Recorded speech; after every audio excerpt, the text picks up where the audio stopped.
For the earlier battle fought here, see Battle of Cynoscephalae. The Battle of Cynoscephalae was an encounter battle fought in Thessaly in 197 BC between the Roman army, led by Titus Quinctius Flamininus, and the Antigonid dynasty of Macedon, led by Philip V.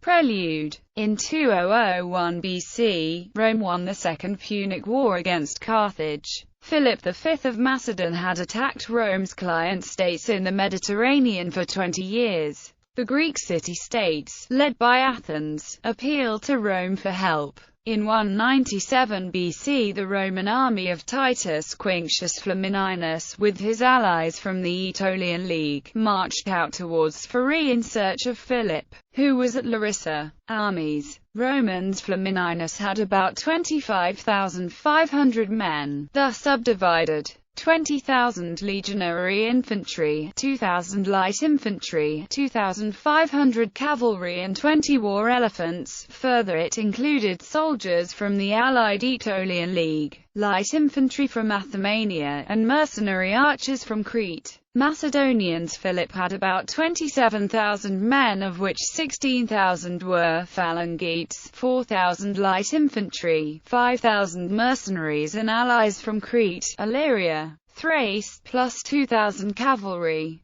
Battle. During the march there was a heavy rainstorm, and the morning after there was a fog over the hills and fields separating both camps. Despite this, Philip resumed his march, and his troops became confused and disoriented due to heavy fog. Philip then sent a small force to take the Cynoscephalae hills. Flamininus, still unaware of Philip's location, sent out some cavalry and light infantry to reconnoiter, which engaged Philip's troops on the hills. The battle on the hills grew fierce, and Flamininus sent 500 cavalry and 2,000 infantry as reinforcements, mostly Aetolians, forcing Philip's men to withdraw further up the hill. Philip now sent more men into the melee, his Macedonian and Thessalian cavalry, who drove the Romans down the hill, until the Aetolian cavalry stabilized the situation. Philip, though reluctant to send his phalanx into the broken, hilly terrain, eventually ordered an assault with half the phalanx,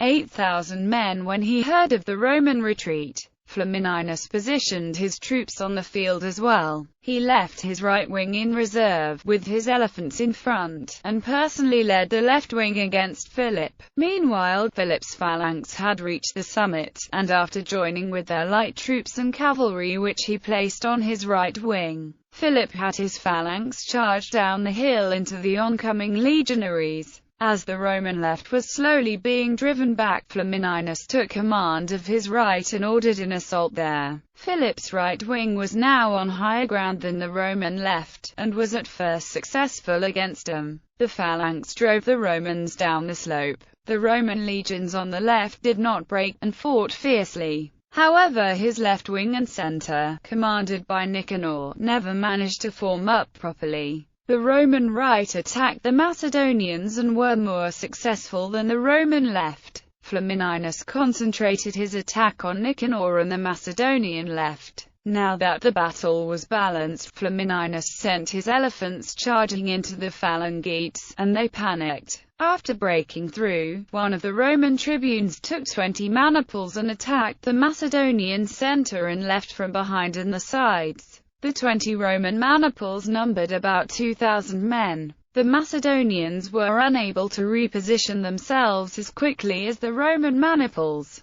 The Macedonians raised their sarissas as a symbol of surrender. Either the Romans didn't understand this signal, or they just ignored it. There was complete panic in the Macedonian ranks. Now surrounded by both wings of the Roman legion, they suffered heavy casualties and fled. Aftermath. After a brief pursuit, Flamininus allowed Philip to escape. According to Polybius and Livy, 8,000 Macedonians had been killed. Livy mentions that other sources claim 32,000 Macedonians were killed, and even one writer who, due to boundless exaggeration, claims 40,000, but concludes that Polybius is the trustworthy source on this matter. Flamininus also took 5,000 prisoners. The Romans lost about 2,000 men and many more wounded.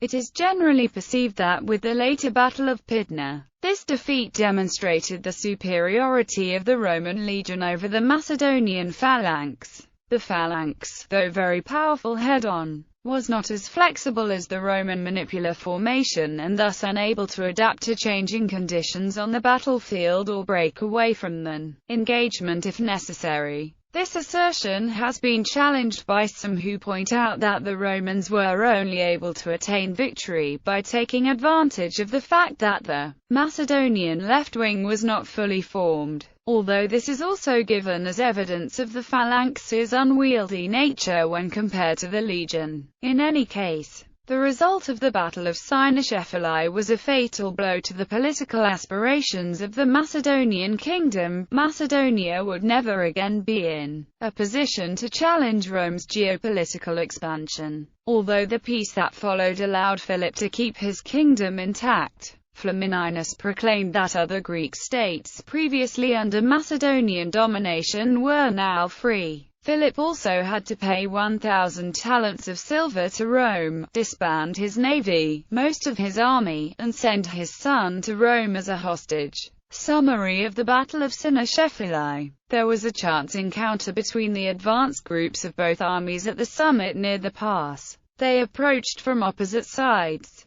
The right half of the Macedonian phalanx was formed in double depth and they advanced downhill against the Roman left wing. Flamininus saw his only hope was attacking the Macedonian left. He had the elephants followed by his right wing go uphill against the enemy's left wing. The Macedonian left wing had arrived on the summit. They were still in column formation and thrown into disorder. They were easily routed and pursued. If matters had concluded right there, the result would have been indecisive with the loss of a wing on each side. The Roman victory was achieved through the initiative of Attribution, whose name is unknown. He abandoned his part and attacked the rear of the Macedonian right wing, taking 20 maniples. This was the first time Roman legions were victorious over a Macedonian phalanx. Literature. NGL. Hammond, The Campaign and Battle of Cynoscephalae in 197 BC, in Journal of Hellenic Studies, 108. Polybius, Histories, 18, 19-27.